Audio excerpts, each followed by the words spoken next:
Hello मेरे प्यारे बच्चों, मैं सर्वेश यादव। मेरे YouTube चैनल फिजिक्स भी सर्वेश में आपका बहुत बहुत स्वागत है बेटा। और आज हम लोग पढ़ने वाले हैं क्लास 12th का केमिस्ट्री, और जो कि काफी महत्वपूर्ण है। इससे पहले वाले यानी सॉरी इससे पिछले वाले लेक्चर में हम लोगों ने पढ़ा था राउल्ट का नियम, जो कि बहुत इंपॉर्टेंट, पूरी केमिस्ट्री में बहुत ज्यादा महत्वपूर्ण पॉइंट है, ठीक, जिसको हमने काफी बढ़िया तरीके से बताया हुआ है। और नहीं देखे हैं तो पिछला वीडियो जरूर देखें बेटा, ठीक ना। अब राउल्ट के नियम पर ही आधारित कुछ पॉइंट हैं जिनको हम लोग आज के लेक्चर में देखेंगे। एकदम थ्योरेटिकल है, यदि ध्यान से आपने सुन लिया ठीक तो एकदम याद हो जाएगा भैया, एकदम याद हो जाएगा और बहुत बढ़िया आपको समझ में आएगा यदि ध्यान से सुनेंगे तब। बेटा हमें उम्मीद है कि आप कॉपी पेन लेकर के बैठे होंगे और पूरी चीजों को लिखते हुए पढ़ेंगे और एकदम ध्यान से पढ़ेंगे, पूरी जिम्मेदारी के साथ पढ़ेंगे। ठीक, ये नहीं कि ठीक आए हैं और फटाफट चलिए थोड़ा बहुत देख लीजिए, नहीं बेटा, ठीक ऐसा एकदम ना करेंगे। ठीक, आप सीरियस होके पढ़ें, एकदम एकदम सीरियस पढ़ें। अगर एकदम सीरियस पढ़ेंगे ना तो बेटा इससे बढ़िया आपको कहीं नहीं मिलेगा। यदि ध्यान से चीजों को पढ़ेंगे और इसलिए पढ़ रहे होंगे कि हमें याद हो जाए, हमें एग्जाम देना है, हमें अपने फ्यूचर को बेहतर बनाना है, तब तो बहुत मजा आएगा। ठीक है बेटा, ठीक, मतलब दिमाग में ये होना चाहिए कि आज जो टॉपिक बताई जा रही है उसे किसी भी हालत में हमें समझना है, चाहे कुछ भी हो जाए, हमें उस टॉपिक को एकदम समझ लेना है, चाहे कुछ भी हो जाए। ठीक, तो यदि इस ध्येय से, इस उद्देश्य से बैठेंगे पढ़ने के लिए, ठीक, तो निश्चित आपको समझ में आएगा और बहुत जबरदस्त समझ में आएगा। ठीक, यानी इसके अलावा एक, ठीक, इसके अलावा जो भी 20 मिनट 25 मिनट आधे घंटा 1 घंटा जो भी वीडियो है उसको दिमाग से हटा दीजिए कि कुछ और काम करना है उसमें। ठीक, हमको बस पढ़ना है। ठीक, तब आपको एकदम बेहतरीन समझ में आने वाला है, एकदम थियरी है। तो ध्यान दे बेटा, आज हम लोग क्या क्या पढ़ने वाले हैं। ठीक ना, चलिए राउल्ट के नियम को हम लोगों ने डिटेल कर लिया है पिछले क्लास में, आज उससे आगे पढ़ेंगे। ठीक है, बहुत जल्द ही हम लोगों का चैप्टर समाप्त होने वाला है, विलेन, जो कि बहुत पूरी केमिस्ट्री में काफी इंपॉर्टेंट चैप्टर है। ठीक, चलिए बेटा अगला टॉपिक हम लोग स्टार्ट करने जा रहे हैं, ध्यान दीजिए।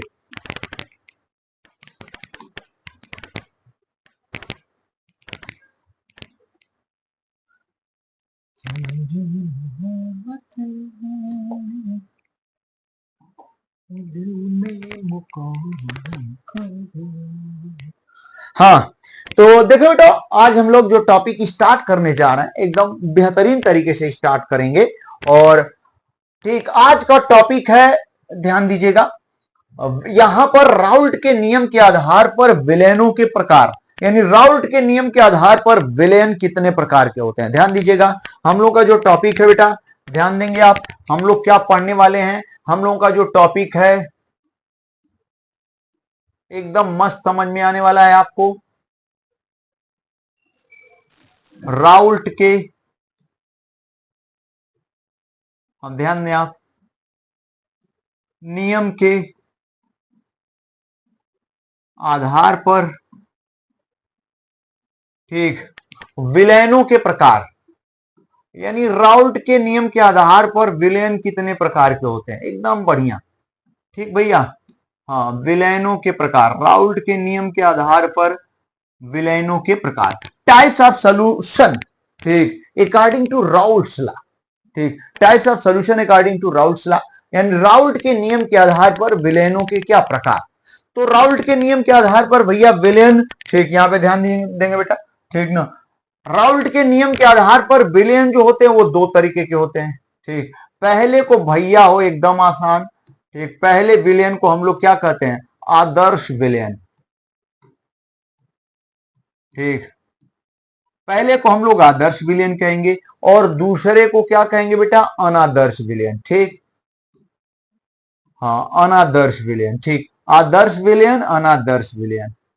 आज के टॉपिक में, आज के क्लास में हम लोग क्या पढ़ने वाले हैं, ध्यान देंगे, आदर्श विलेन पढ़ेंगे, अनादर्श विलेन पढ़ेंगे, इसके बाद ध्यान दीजिएगा, ठीक ना, आदर्श विलेन, अनादर्श विलेन। ठीक, बहुत बढ़िया पॉइंट है, थ्योरेटिकल है। इसके बाद भैया हम लोग पढ़ने वाले हैं, ठीक, स्थिर क्वाथी विलेन। ठीक, स्थिर क्वाथी विलेन, और स्थिर क्वाथी विलेन कितने प्रकार के होते हैं, ठीक, उसको हम लोग डिटेल करेंगे। ठीक, तो और अनादर्श विलेन के प्रकार, अनादर्श विलेन दो प्रकार के होते हैं, तो ये सारी चीज आदर्श विलयन, अनादर्श विलयन, अनादर्श विलयन के प्रकार, स्थिर क्वाथी विलयन, स्थिर क्वाथी विलयनों के क्या प्रकार। ठीक, एकदम थियरी है, एकदम थियरी, ध्यान से सुनेंगे एकदम दिमाग में बैठ जाएगा, कभी नहीं भूलेंगे भैया। ठीक है, तो चलिए बेटा हम लोग स्टार्ट करते हैं। राउल्ट के नियम के आधार पर विलयनों के प्रकार। सबसे पहले ठीक, हम लोग सबसे पहले फर्स्ट पॉइंट में हम लोग स्टार्ट करने वाले हैं आदर्श विलयन। ध्यान से सुनते रहें। ठीक, पहला पॉइंट भैया हो हम लोग आज स्टार्ट करेंगे। कौन सा विलयन हो? आदर्श विलयन। ये आदर्श विलयन क्या होते हैं? हाँ, आदर्श विलयन। ठीक, ये आदर्श विलयन क्या होते हैं? चलिए ठीक, तो बहुत आसान, एकदम एक एक बच्चे को आना चाहिए, एकदम आ जाएगा भैया। ठीक, आदर्श विलयन किसे कहते हैं? तो इधर देखें सभी बच्चे लोग, इधर देखें। हाँ, ऐसे विलयन। ठीक, ऐसे विलयन जो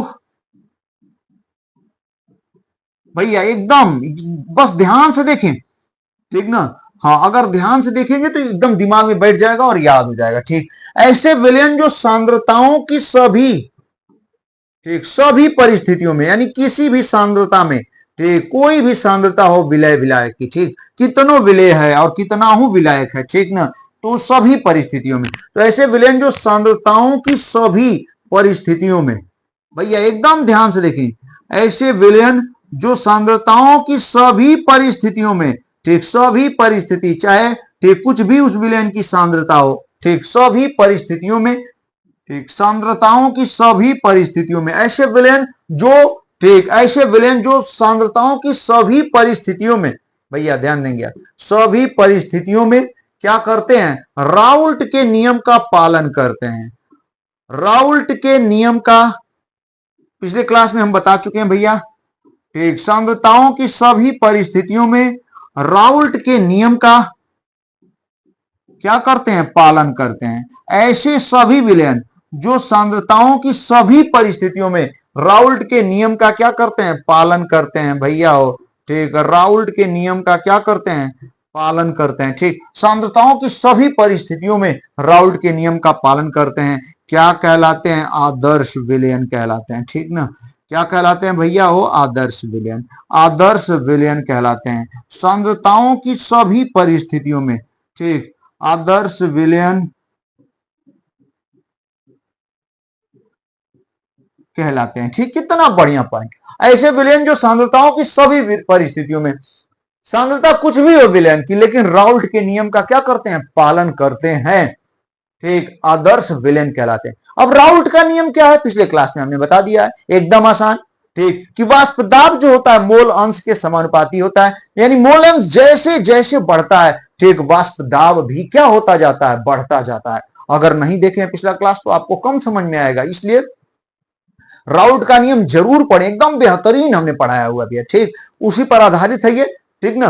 तो आदर्श विलयन किसे कहेंगे? ऐसे विलयन जो सांद्रताओं की सभी परिस्थितियों में राउल्ट के नियम का पालन करते हैं, आदर्श विलयन कहलाते हैं। अब राउल्ट के नियम का पालन का मतलब ध्यान देंगे, अर्थात इन विलयनों के लिए जो भी विलयन में जो भी विलय विलायक जो भी घटक हैं, ठीक, उनका जो वाष्प दाब होगा वो उनके मोल अंश के एकदम समानुपाती होगा। मतलब जैसे जैसे मोल अंश बढ़ेगा भैया, वैसे वैसे वाष्प दाब भी बेटा क्या होता जाएगा? बढ़ता जाएगा।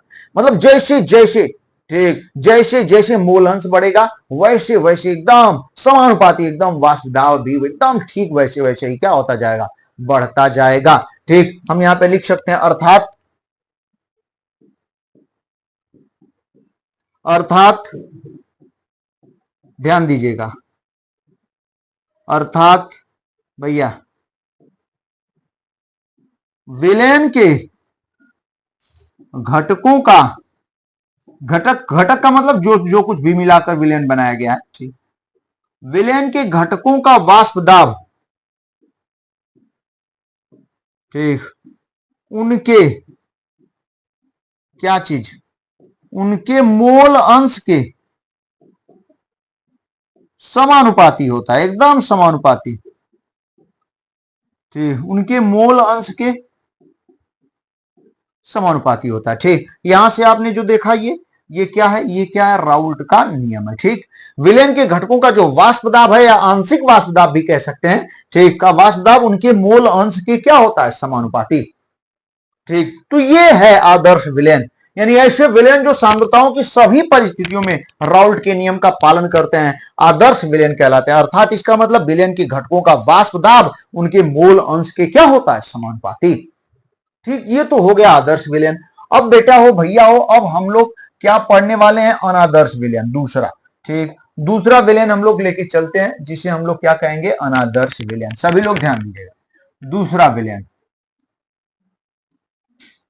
दूसरा विलयन है अनादर्श विलयन।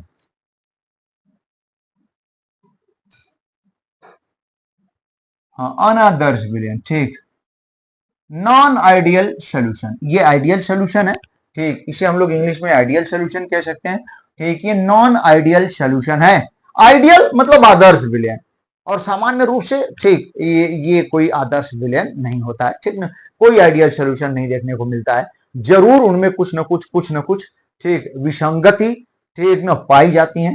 ठीक ना, तो अब बेटा ध्यान दीजिएगा, अब हम लोग पढ़ने वाले हैं क्या पढ़ने वाले हैं, ठीक ध्यान दीजिएगा। अब हम लोग अनादर्श विलयन, नॉन आइडियल सोल्यूशन। ठीक, ये अनादर्श विलयन क्या होते हैं, तो एकदम एकदम क्लियर है। ठीक, हम लोग क्या कर सकते हैं, ठीक ध्यान दें, डेफिनेशन हो जाएगी, ऐसे विलयन ऐसे विलयन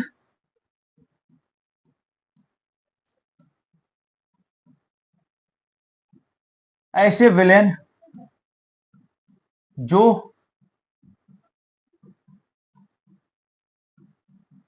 ऐसे विलयन जो सांद्रताओं की,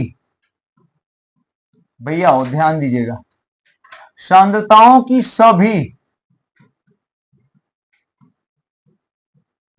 ऐसे विलयन जो सांद्रताओं की सभी परिस्थितियों में, भैया हो सभी परिस्थितियों में, ऐसे विलयन जो सांद्रताओं की सभी परिस्थितियों में किसका पालन नहीं करते हैं, और राउल्ट, ठीक, राउल्ट के नियम का पालन नहीं करते हैं ये। ठीक, सभी परिस्थितियों में राउल्ट के नियम का पालन नहीं करते हैं। ठीक, कुछ कुछ कर जाते हैं किसी किसी परिस्थिति में, लेकिन सभी परिस्थितियों में पालन नहीं करते हैं। ठीक, नियम का पालन नहीं करते हैं, क्या कहलाते हैं, अनादर्श विलयन कहलाते हैं। एकदम थियरी है, ध्यान दीजिएगा, लेकिन एकदम गारंटी के साथ कह रहे हैं कि यदि आप बने रहेंगे लास्ट तक तो एकदम याद हो जाएगा। ठीक, अनादर्श अनादर्श विलयन कहलाते हैं।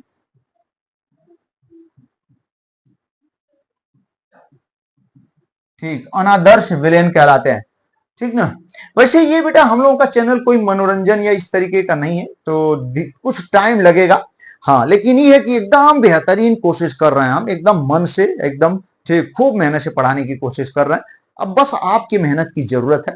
तो देखिए बेटा ध्यान दीजिएगा, अनादर्श विलयन ऐसे विलयन जो सांद्रताओं की सभी परिस्थितियों में राउल्ट के नियम का पालन नहीं करते हैं, क्या कहलाते हैं, अनादर्श विलयन कहलाते हैं। यानी सभी परिस्थितियों में भैया ये राउल्ट के नियम का पालन नहीं करेंगे, यानी इसका मतलब इनके विलेय और विलायक, यानी इनके घटकों का जो वाष्प दाब होगा, ठीक, वो ठीक मोल अंश के एकदम समानुपाती नहीं होगा। या तो ठीक इनका वाष्प दाब ठीक किसके मोल अंश की तुलना में ज्यादा तेजी से बढ़ता हुआ नजर आएगा।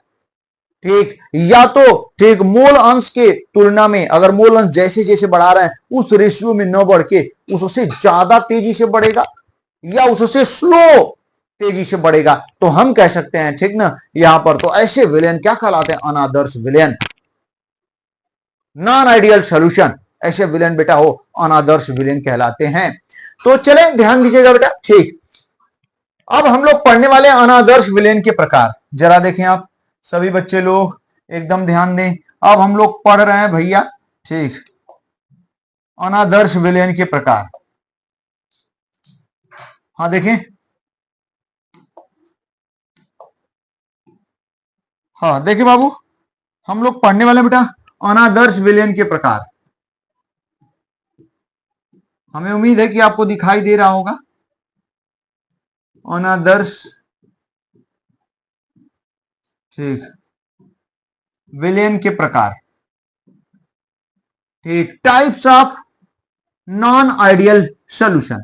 ठीक, इंग्लिश में भी लिख देते हैं, ध्यान दीजिएगा। Types of non ideal solution. Types of बाबू हो नॉन आइडियल सॉल्यूशन, अनादर्श विलयन के प्रकार। तो जानते बेटा अनादर्श विलयन दो प्रकार के होते हैं। ठीक, ये कितने प्रकार के? दो प्रकार के। ध्यान दें बेटा सभी लोग। ठीक, ये जो अनादर्श विलयन होते हैं ना भैया, ये कितने तरीके के होते हैं? दो तरीके के। अनादर्श विलयन दो तरीके के होते हैं। पहले को हम लोग क्या कहते हैं? ध्यान दीजिएगा, पहले को धनात्मक, ध्यान दीजिएगा, धनात्मक, पहले को बेटा हो धनात्मक और अनादर्श विलयन। ठीक, धनात्मक अनादर्श विलयन, और दूसरे को भैया हो ऋणात्मक। हाँ, हम लोग दूसरे को क्या लिख सकते हैं? ऋणात्मक, ऋणात्मक अनादर्श विलयन। ठीक, ये दो तरीके के हैं, धनात्मक अनादर्श विलयन और ऋणात्मक अनादर्श विलयन। बेटा वो धनात्मक अनादर्श विलयन, तो सबसे पहले हम लोग धनात्मक अनादर्श विलयन को यहां पढ़ने के लिए ठीक चलते हैं। तो देखें, ध्यान दीजिएगा, यानी पहले हम लोग किसको देखेंगे? धनात्मक। भैया पहला हम लोग एकदम क्लियर करने जा रहे हैं, जिसे हम लोग क्या कहेंगे? धनात्मक। हाँ, धनात्मक अनादर्श विलयन। धनात्मक अनादर्श विलयन, अब देखिए धनात्मक अनादर्श विलयन किसे कहेंगे? तो पहले तो अनादर्श विलयन, यानी ये राउल्ट के नियम का पालन नहीं करेगा। मोल अंश के बढ़ने के साथ या तो तेजी से बढ़ेगा वाष्प दाब, या ठीक स्लो बढ़ेगा वाष्प दाब। ठीक, तो अनादर्श विलयन। और मोल अंश के साथ यदि जिस रेशियो में मोल अंश बढ़ रहा है विलय विलय का, उसी रेशियो में यदि उसका वाष्प दाब बढ़ रहा है, तो ये राउल्ट के नियम का पालन होगा, और इसे ऐसे विलयन को हम लोग क्या कहेंगे? आदर्श विलयन। लेकिन ऐसे विलयन जो राउल्ट के नियम का पालन किसी मतलब सांद्रता की सभी परिस्थितियों में राउल्ट के नियम का पालन नहीं करते हैं, अनादर्श विलयन कहलाते हैं। मतलब इनके विलय और विलायक का जो वाष्प दाब है, ठीक, वो मोल अंश के साथ उसी अनुपात में नहीं बढ़ेगा, या तो उसका रेशियो वो तेजी से बढ़ेगा या तो धीमे बढ़ेगा, स्लो बढ़ेगा। ठीक, और इसी आधार पर अनादर्श विलयन को कितने भागों में? दो भागों में डिवाइड किया गया भैया। एक को धनात्मक अनादर्श विलयन और दूसरे को ऋणात्मक अनादर्श विलयन कहते हैं। तो चलिए हम लोग धनात्मक अनादर्श विलयन के बारे में जानते हैं कि आखिर धनात्मक अनादर्श विलयन क्या है। तो ध्यान दे बेटा, ध्यान दीजिएगा, एकदम ध्यान से सुनिए। ठीक, एक एक बच्चे को याद होना चाहिए धनात्मक अनादर्श विलयन किसे कहेंगे। ठीक, तो सुने आप, ऐसे अनादर्श विलयन, ठीक, ऐसे अनादर्श विलयन, ठीक, जिनमें समझने की कोशिश करिए, एकदम याद होगा भैया हो, ऐसे बस बैठेंगे और ध्यान से सुनेंगे तो मजा आता चला जाएगा और आपको समझ में भी आता चला जाएगा। ऐसे घबराए रहेंगे ना तो कुछ नहीं होने वाला है। ठीक ना? हाँ, देखिए ऐसे अनादर्श विलयन, देखिए बेटा, ऐसे अनादर्श विलयन, ठीक, जिनमें जिनमें ध्यान दीजिएगा, ऐसे अनादर्श विलयन जिनमें होता क्या है? जिनमें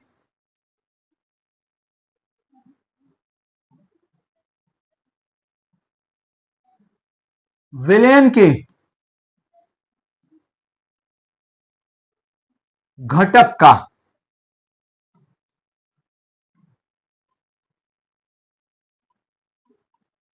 वाष्प दाब, यानी जिनसे जिनसे विलयन बना हुआ है उन्हीं का। ठीक, विलयन के घटकों का वाष्प दाब, भैया विलयन के घटकों का वाष्प दाब राउल्ट के नियम द्वारा, ध्यान दें, राउल्ट के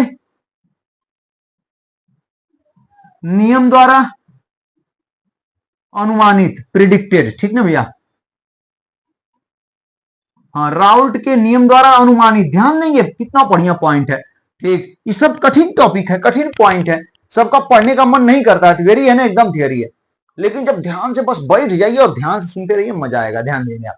ऐसे विलेन, ठीक, हम कह सकते हैं धनात्मक अनादर्श विलेन, ऐसे अनादर्श विलेन जिनमें विलेन के घटकों का वास्तव राउल्ट के नियम द्वारा अनुमानित, राउल्ट के नियम द्वारा अनुमानित भैया हो, राउल्ट के नियम द्वारा अनुमानित वाष्पताप की तुलना में, ठीक, बढ़ता है, ठीक, अधिक आता है, तुलना में बढ़ता है, तो इन्हें हम लोग क्या कहते हैं, धनात्मक अनादर्श विलेन। अभी हम, ठीक, क्यों ऐसा होता सब कुछ बताने वाले हैं भैया। इन्हें धनात्मक अनादर्श, तो इन्हें धनात्मक अनादर्श विलेन कहते हैं। ऐसा क्यों होता है बाबू, ठीक, अभी हम आपको समझाते हैं, ठीक ना, ठीक, जैसे जैसे हो, ठीक, वैसे तो नोट्स में मिलेगा ही सारी चीजें आपको, ठीक, लेकिन जैसे ध्यान दीजिएगा, धनात्मक विलेन कहते हैं, उन्हें धनात्मक अनादर्श विलेन कहते हैं, जैसे एथिल एल्कोहल, ठीक, C2H5OH, ठीक। ऐसा विलेन पहले हम आपको समझा लेते हैं और बढ़िया से, ठीक। ऐसा विलेन कब होगा, जितना अनुमान है, ठीक, राउल्ट के नियम से जितना वाष्प दाब का अनुमान है उसकी तुलना में, ठीक, वाष्प दाब बढ़ा हुआ आता है, ज्यादा वाष्प दाब मिलता है, ठीक। जितना अनुमानित वाष्प दाब है विलेन के घटकों का, उसकी तुलना में भैया हो, ठीक, यहां पर जो वाष्प दाब मिलता है वो अधिक मिलता है, ठीक। कैसे अधिक मिलता है, जैसे ध्यान दीजिएगा, मेरी बात समझने की कोशिश करें, एकदम बढ़िया समझाने वाले हैं। ऐसा क्यों हो जाता है, मान लेते हैं भैया हो ये बर्तन है, ठीक, ये बर्तन है और इसमें ध्यान दें, मान लेते हैं ये बर्तन है और इस बर्तन में दो अलग अलग द्रव हैं, ठीक, दो अलग अलग क्या है, द्रव हैं, ठीक।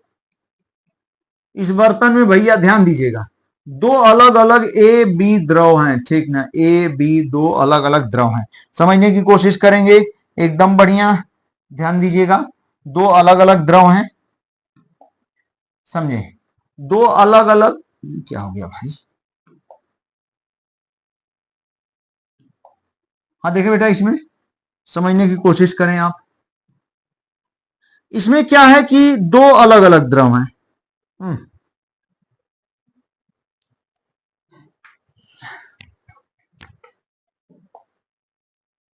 हाँ देखिए बेटा, तो थोड़ा समझने की कोशिश करेंगे आप, ठीक है, पेन है। अब देखें, ध्यान देंगे, इसमें दो अलग अलग द्रव हैं, इस बर्तन में क्या है, दो अलग अलग द्रव हैं, ठीक, मिलकर विलेन बना रहे हैं, ठीक ना, एकदम बढ़िया, दो अलग अलग द्रव मिलकर के विलेन बना रहे हैं, ठीक है, एकदम बढ़िया। अब क्या होगा, ठीक, मान लेते हैं दो द्रव है, कौन है, ए और प्लस क्या है, बी है, ठीक, दोनों मिलकर के विलेन बना रहे हैं, ये विलेन बना हुआ है, तो ये कब अधिकतम, ध्यान दें, कब ये धनात्मक अनादर्श विलेन बनाएगा, जो कब धनात्मक विचलन होगा, यहां पे विचलन कब धनात्मक होगा, तो आप समझ सकते हैं बेटा, ध्यान दीजिएगा, इसमें क्या होगा ना, ए के अणु आपस में, ठीक, इस विलेन में क्या स्थिति मिलेगी, अंतरा आणविक बल लगेगा, अंतरा आणविक आकर्षण बल लगेगा, इंटरमालिकुलर अट्रैक्शन फोर्स लगेगा, इंटरमालिकुलर अट्रैक्शन फोर्स लगेगा, इंट्रामालिकुलर अट्रैक्शन फोर्स लगेगा, अंतर आणविक बल लगेगा, यहां पे ध्यान देंगे कैसे लगेगा, इसको समझेंगे आप, जैसे भैया हो ए और ए के अणुओं के बीच बल लगेगा, ठीक, मान लेते हैं ए और ए के अणुओं के बीच लगने वाला बल अंतरा एफ ए है, और ठीक, बी और बी के अणुओं के बीच लगेगा बल, समझने की कोशिश करेंगे, हाँ बेटा ध्यान दें, बी और बी के अणुओं के बीच अंतरा आणविक आकर्षण बल लगेगा, हमने मान लिया एफ ए बी, और सॉरी एफ बी बी, ध्यान दीजिएगा, और क्या ए और बी के अणुओं के बीच अंतरा आणविक आकर्षण बल लगेगा एफ ए बी, जरा ध्यान से देखें आप, एकदम समझ में आने वाला है, ठीक, ए और ए के अणुओं के बीच, इस सब पूरा एनसीईआरटी में आपको ऐसे पढ़ेंगे तो एनसीईआरटी हिम्मत नहीं करेगी, लेकिन मेरा एक बार पढ़ के भैया एनसीईआरटी पढ़ेंगे, इतना मजा आएगा कि कोई हिसाब नहीं है। ठीक, एकदम मस्त हो जाएंगे। कठिन है, थोड़ा ध्यान दीजिएगा। तो ए और ए के अणुओं के बीच जो अंतरा आणविक आकर्षण बल लगा, यफ ए है। ए और ठीक, बी और बी अणुओं के बीच अंतरा आणविक आकर्षण बल लगा, यफ बी है। और ए और बी के अणुओं के बीच अंतरा आणविक आकर्षण बल जो लग रहा है वो क्या है, यफ ए बी है। तो ये धनात्मक अनादर्श विलयन कब घटना घटती है? ठीक, तो जानते हैं बेटा ये घटना कब घटती है? जब, ठीक, जब यहां प्रेशर अधिक होना चाहिए। आप सोच के देखिए, यहां पर, ठीक, यहां पर जो अणु है, मान लेते हैं ये ए और ए के हैं अणु, ठीक ठीक, वाष्प में परिवर्तित हो गए हैं, ठीक ना भैया, ध्यान दीजिएगा। और ये बी के अणु हैं, यहाँ पे वाष्प में परिवर्तित हो रहे हैं, ठीक ना। अब यहाँ पे ये भी वाष्प दाब लगाएंगे, यहाँ पे, ठीक, यहाँ पे ये भी वाष्प दाब लगाएंगे, इस पे इनका अपना अपना वाष्प दाब है। ठीक, अब क्या हुआ जरा ध्यान दीजिएगा भैया, ध्यान देना है आपको। जितने ज्यादा वाष्प में परिवर्तित होंगे उतना ही ज्यादा वाष्प दाब होगा। अनुमानित वाष्प दाब से ज्यादा वाष्प दाब कब होगा? ठीक है, ऐसा तभी होगा जब ज्यादा वाष्प में परिवर्तित होंगे ये अणु, चाहे ए के हो चाहे बी के, ये अणु जब ज्यादा वाष्प में परिवर्तित होंगे, ठीक, तो यहाँ पे ज्यादा वाष्प के अणु मिलेंगे। ध्यान दीजिएगा, इसको हम बंद कर देते हैं, ठीक ना, हाँ बंद है ये। तो ज्यादा, जितने ज्यादा अणु वाष्प में परिवर्तित होंगे उतना ही वाष्प, भाई सतह पे बहुत ज्यादा वाष्प के अणु आ जाएंगे तो दबाव ज्यादा लगाएंगे, तो वाष्प दाब क्या होगा बेटा? ज्यादा होगा, एकदम ज्यादा होगा। मस्त, ठीक है, एकदम बढ़िया। ठीक ठीक ठीक ठीक, देखें आप, ऐसा कब होगा? जब कितने, क्यों क्यों ज्यादा वाष्प में परिवर्तित होंगे? तो इसका कारण है, ध्यान दें आप, ठीक, समझने की कोशिश करें। यहां पर जो, ठीक, ध्यान दीजिएगा, मेरी बात समझने की कोशिश करें। ठीक, कब ज्यादा वाष्प में परिवर्तित होंगे ये अणु? ठीक, ये अणु तभी वाष्प में ज्यादा परिवर्तित होंगे, ठीक, जब, समझे, इनके एक दूसरे पर, ठीक, एक दूसरे पर जो बल लगा रहे हैं, ए और बी के बीच जो अंतरा आणविक आकर्षण बल है, ये कम हो जाए। ठीक, ए और बी के बीच बेटा, जब ए और बी के बीच जो अंतरा आणविक आकर्षण बल है, इसमें जो एक दूसरे के बीच, सोच, सुनिए, एकदम समझने की कोशिश करें। इन अणुओं के बीच, ए और बी के अणुओं के बीच जब अंतरा आणविक आकर्षण बल क्या होगा? ठीक, ए और बी के अणुओं के बीच जब अंतरा आणविक आकर्षण बल क्या होगा? कम होगा। ठीक भैया, जब ये कम होगा ना, तो एक दूसरे से कम आकर्षण बल से बंधे रहेंगे, तो आराम से क्या हो जाएंगे? अलग होंगे। और किसमें परिवर्तित होंगे? वाष्प में। ज्यादा वाष्प बनेगी और वाष्प दाब अनुमानित वाष्प दाब से क्या हो जाएगा? ज्यादा। तो इसे हम लोग क्या कहेंगे? धनात्मक अनादर्श विलयन। ठीक, और जानिए बेटा, ठीक, ये किन किन विलयनों में होता है हम आपको बता देते हैं। जैसे एथिल एल्कोहल और एसीटोन, C2H5 OH व एसीटोन CH3 COCH3, ये क्या है? एथिल एल्कोहल है। आपसे बस उदाहरण सहित पूछेगा तो फट से आप बता देंगे। ठीक, इसमें ऐसा क्यों होता है हम आपको खूब बढ़िया समझा रहे हैं। एथिल एल्कोहल और वह कौन सा? एसीटोन। भैया ध्यान दीजिएगा, मेरी बात समझने की कोशिश करेंगे। एथिल एल्कोहल और एसीटोन के विलयन में, ठीक, या इनके विलयन जब होते हैं तो धनात्मक अनादर्श विलयन, ठीक, प्रदर्शित करते हैं। यानी धनात्मक अनादर्श विलयन धनात्मक विचलन प्रदर्शित करते हैं। ऐसा इसलिए होता है क्योंकि यफ ए बी, इनके ए और बी के अणुओं के बीच जो आकर्षण बल लग रहा है वो कम है। ठीक, यफ ए और यफ ए बी अणुओं के बीच, ठीक, लगने वाले आकर्षण बल से कम है। तो जब एक दूसरे पर जो आकर्षण बल लग रहा है वो घटा रहेगा, कम रहेगा, तो ज्यादा अणु किसमें बदलेंगे? वाष्प में। तो वाष्प दाब अनुमानित वाष्प दाब की तुलना में बढ़ जाएगा। तो इसे हम लोग धनात्मक विचलन अनादर्श विलयन कह सकते हैं या धनात्मक अनादर्श विलयन कहेंगे। अब इसका ग्राफ कैसा मिलता है तो वो भी आपको समझा देते हैं। मेरी बात एकदम क्लियर होनी चाहिए। धनात्मक अनादर्श विलयन को डिटेल कर रहे हैं हम लोग। भैया ऐसे, हमने क्या लिखा? ऐसे अनादर्श विलयन जिनमें विलयन के घटकों का जो वाष्प दाब है राउल्ट के नियम द्वारा अनुमानित वाष्प दाब की तुलना में, राउल्ट के नियम के द्वारा अनुमानित वाष्प दाब की तुलना में भैया बढ़ता है, तो इन्हें क्या कहते हैं, धनात्मक अनादर्श विलयन कहते हैं। ऐसा तभी होता है ठीक जब विलयन के जो घटक हैं उन घटक के अणुओं के बीच जो अंतरा आणविक आकर्षण बल जिस बल से बंधे हैं वो क्या हो, कम हो। विलय और विलय के अणुओं के बीच और विलायक विलायक के अणुओं के बीच लगने वाले अंतरा आणविक आकर्षण बल की तुलना में ठीक विलय और विलायक के अणुओं के बीच लगने वाला अंतरा आणविक आकर्षण बल यदि कम होता है तो ज्यादा ज्यादा मात्रा में वाष्प में बदलेंगे, और जब वाष्प में बदलेंगे तो वहां वाष्प दाब क्या होता है, अधिक होता है। पहले की तुलना में वाष्प दाब क्या हो जाता है, बढ़ जाता है। ध्यान दीजिएगा, हमने आपको समझाया, इसका एग्जाम्पल है एथिल एल्कोहल और एसीटोन का जो विलयन होता है वो धनात्मक अनादर्श विलयन होता है। एथिल एल्कोहल और एसीटोन, ठीक, क्यों ऐसा होता है तो ध्यान दीजिएगा, एथिल एल्कोहल और एसीटोन इन दोनों के अणुओं के बीच जो अंतरा आणविक आकर्षण बल लगता है वो ठीक क्या होता है, कम होता है। एथिल एल्कोहल अणुओं के बीच और एसीटोन अणुओं के बीच जो अंतरा आणविक आकर्षण बल की तुलना में। मतलब ध्यान दीजिए, फिर से सुनिए आप, एथिल एल्कोहल और एसीटोन के अणु, ध्यान दें, एथिल एल्कोहल के अणु भी आकर्षण बल लगाएंगे, एसीटोन के अणु भी आकर्षण बल लगाएंगे, और एथिल एल्कोहल और एसीटोन इनके बीच भी आकर्षण बल लगेगा, अंतराणविक आकर्षण बल। तो जो एथिल अलग अलग, ध्यान दें, जब एथिल एल्कोहल और एसीटोन के बीच जो आकर्षण बल है अंतरा वो कम है किसके किसके तुलना में, एथिल एल्कोहल अणुओं के बीच जो आकर्षण बल लग रहा है उसकी तुलना में, और एसीटोन अणुओं के बीच जो आकर्षण बल लग रहा है उसकी तुलना में। जब कम है तो एक दूसरे पर ये आकर्षण बल नहीं लगाएंगे, और जब नहीं लगाएंगे तो आसानी से ज्यादा मात्रा में किसमें बदलेंगे, वाष्प में। और जब ज्यादा क्वांटिटी में वाष्प में बदलेंगे, भैया ध्यान दीजिएगा, और जब ज्यादा क्वांटिटी में वाष्प में बदलेंगे तो वाष्प दाब पहले जितना अनुमानित राउल्ट के नियम के द्वारा वाष्प दाब है उससे क्या मिलेगा, अधिक मिलेगा। ठीक है, एकदम बढ़िया, एकदम मस्त, ठीक है भैया।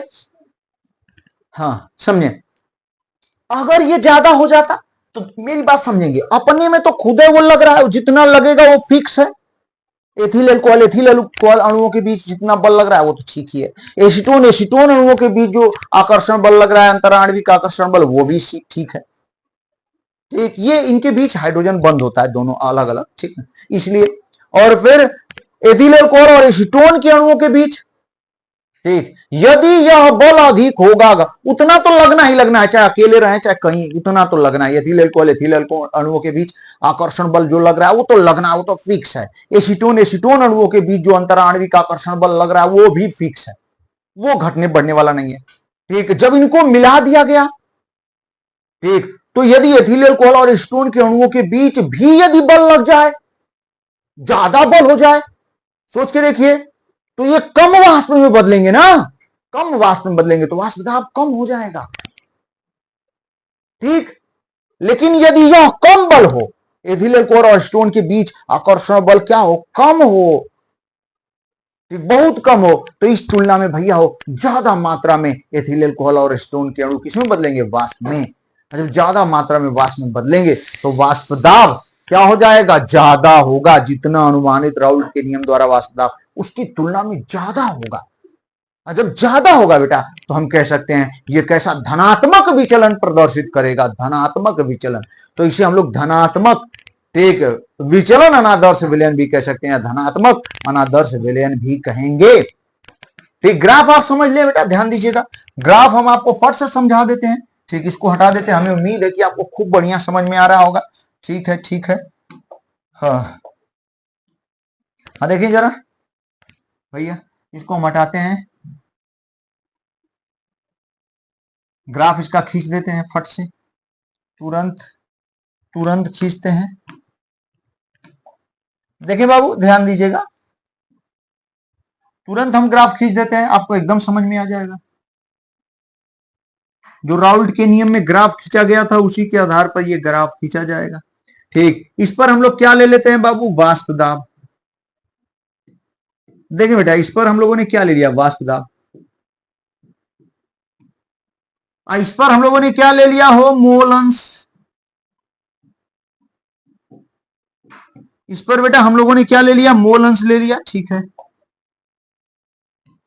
हाँ देखें, जब इस पे मोल अंश ले लिया तो यहां की मात्रा ध्यान देंगे, इस पे मोल अंश ले लिया, या वाष्प दाब। मान लेते हैं शुरू में बेटा केवल और केवल, ठीक, पहला द्रव ही है, x1 ही है, शुरू में x1 ही है, तो x1 की वैल्यू है नहीं, पहला ही द्रव है तो उसका मोल अंश मान लेते हैं, दो द्रव है, द्रव 1 और द्रव 2, या ए बी भी कह सकते हैं, ए और बी भी कह सकते हैं, कोई नहीं, ए और बी लेके चलते हैं, ठीक है। तो मान लेते हैं दो द्रव हैं, ए और बी, और उनका विलयन बना हुआ है, तो शुरू में मान लेते हैं केवल ए को लिया हमने, तो उसका मोल अंश x से बराबर क्या हो जाएगा 1, बी है ये नहीं है, तो इसका मतलब ठीक उसका जो मोल अंश x भी कितना हो जाएगा 0, सही है, एकदम बढ़िया। और इस स्थिति में देखें बी है ही नहीं, तो इसका मोल अंश 0 है, केवल ए है, तो इसकी स्थिति में शुद्ध है ये, तो इस स्थिति में इसका वाष्प दाब अधिकतम होगा, और आप जानते हैं शुद्धता वाले अधिकतम वाष्प दाब को हम नॉट लगा के प्रदर्शित करते हैं, तो हम ए है इसलिए इसे क्या लिख देंगे, पी ए नॉट, ठीक है, एकदम बढ़िया, ध्यान दीजिएगा। अब बेटा हो हम क्या करते हैं, ठीक, यक्स बी का मूल अंश बढ़ रहा है इधर जाने पे, यानी बी को मिलाना शुरू कर दिया आपने, और जैसे जैसे मिलाएंगे तो बी का वाष्प दाब बेटा हो क्या होता जाएगा, बढ़ता जाएगा, जब बी का ठीक सॉरी हाँ बी के मूल अंश बढ़ता जाएगा, और जब बी का मूल अंश बढ़ता जाएगा तो ए का मूल अंश यक्स से कम होता जाएगा, और जब यक्स से कम होता जाएगा तो राउल्ट के नियम से ध्यान दें आप, क्या होना चाहिए, जिस रेशियो में कम हो रहा है उसी रेशियो में मूल अंश, जिस रेशियो में कम हो रहा है उसी रेशियो में वाष्प दाब को भी कम होना चाहिए। तो ठीक ग्राफ कैसा मिलता है, स्ट्रेट लाइन सीधी रेखा ग्राफ मिलना चाहिए। तो कैसा ग्राफ मिलना चाहिए, हम डॉटेड से दिखा देते हैं बेटा, ऐसा ग्राफ मिलना चाहिए, ठीक ना, ऐसा ग्राफ मिलना चाहिए। और धीरे धीरे बी बढ़ते बढ़ते एक समय इतना बढ़ गया, ठीक, कि इसका मूल अंश केवल बी ही हो गया और ए का मूल अंश समाप्त हो गया। तो हम लोग यहाँ पे अब क्या लिख पाएंगे, मान लेते हैं अकेले बी है, तो यक्स बी का मूल अंश 1 हो गया, और ए का मोल अंश अब क्या रहा 0। जब ए का मोल अंश 0 हो गया तो इसका वाष्प दाब भी 0 हो जाएगा। ये तो राउल्ट के नियम से एकदम सीधी रेखा ग्राफ मिलना चाहिए, जिस रेशियो में मोल अंश घट रहा है, ठीक, ए का उसी रेशियो में वाष्प दाब को कम होना चाहिए, क्योंकि ठीक वाष्प दाब जो होता है वो मोल अंश के समानुपाती होता है, राउल्ट का नियम ये कहता है। लेकिन बेटा हो ठीक ऐसा देखने को नहीं मिलता है, ठीक, इसका वाष्प दाब जिस रेशियो में कम होना चाहिए उस रेशियो में कम नहीं होता है, ठीक, ध्यान दें, थोड़ा सा बढ़ा हुआ प्रतीत होता है। तो जानते हैं ठीक ऐसे इसका ग्राफ, ऐसे इसका ग्राफ मिलता है, ठीक, जितनी तेजी से आप घटा रहे हैं उतनी तेजी से नहीं घटता है, कुछ बढ़ा हुआ मिलता है, एकदम सही, एकदम बढ़िया, ऐसा ग्राफ। और उसी तरीके से यदि बी की बात करें बेटा, बी की बात करें आप, ठीक, बी की बात करें तो यहां पे तो बी 0 है, यानी उसका मोल अंश 0 है, वो है ही नहीं, तो उसका वाष्प दाब भी 0 होगा। लेकिन जब बी बढ़ेगा तो उसका वाष्प दाब क्या होता जाएगा, बढ़ता जाएगा, और जिस रेशियो में बी का मोल अंश बढ़ रहा है उसी रेशियो में वाष्प दाब को भी बढ़ना चाहिए। तो ग्राफ कैसा मिलना चाहिए बेटा हो, एक स्ट्रेट लाइन, सीधी रेखा, लेकिन ये सीधी रेखा नहीं मिलता है, कुछ बढ़ा हुआ मिलता है बी का। तो ठीक यहाँ पे धनात्मक अनादर्श विलयन में ये बढ़ा हुआ बी का दाब मिलता है। तो ये ग्राफ ध्यान दें, मिलना तो ये वाला चाहिए सीधी रेखा, लेकिन बढ़ा हुआ मिलता है। तो ये कौन हो गया, P2 हो गया, ठीक, सॉरी PB हो गया, बी का वाष्प दाब हो गया, हाँ ये किसका वाष्प दाब हो गया, बी का वाष्प दाब हो गया, ठीक, और ये किसका वाष्प दाब हो गया, ए का वाष्प दाब, ठीक, अधिकतम PA0 है। उसी तरीके से यहाँ पे अधिकतम बी का कितना हो जाएगा, PB0 होगा, ठीक है, एकदम बढ़िया। ये रहा धनात्मक अनादर्श विलयन। अब बेटा हो हम लोग क्या पढ़ेंगे, ऋणात्मक अनादर्श विलयन, ठीक। धनात्मक में क्या हुआ, धनात्मक में यही हुआ कि जितना राउल्ट के नियम द्वारा अनुमानित वाष्प दाब है उससे क्या मिल रहा है, अधिक वाष्प दाब मिल रहा है विलेय और विलायकों का, ठीक। जब इनका अधिक वाष्प दाब मिल रहा है तो हम बात करेंगे किसमें, ऋणात्मक अनादर्श विलयन में, तो सब कुछ उल्टा, इसी का एकदम उल्टा, ठीक। इसका एक और एग्जाम्पल है धनात्मक वाले का, CS2 वह ठीक एसीटोन, CS2 व एसीटोन, CS3 COCH3, ये विलयन भी ठीक कौन सा, धनात्मक अनादर्श विलयन को प्रदर्शित करता है, यानी जितना अनुमानित वाष्प दाब है उसकी तुलना में ठीक अधिक वाष्प दाब इनका मिलता है, एकदम बढ़िया। यहां तक हम लोगों ने पढ़ा। अब ऋणात्मक अनादर्श विलयन ठीक उल्टा, भैया कुछ भी नहीं सोचना है, इसका ठीक अपोजिट, तो हम हल्का सा बताने की कोशिश कर रहे हैं। ऋणात्मक अनादर्श विलयन, ध्यान दीजिएगा। अब हम लोग बेटा यहां पे लिखेंगे ऋणात्मक अनादर्श विलयन, हाँ देखें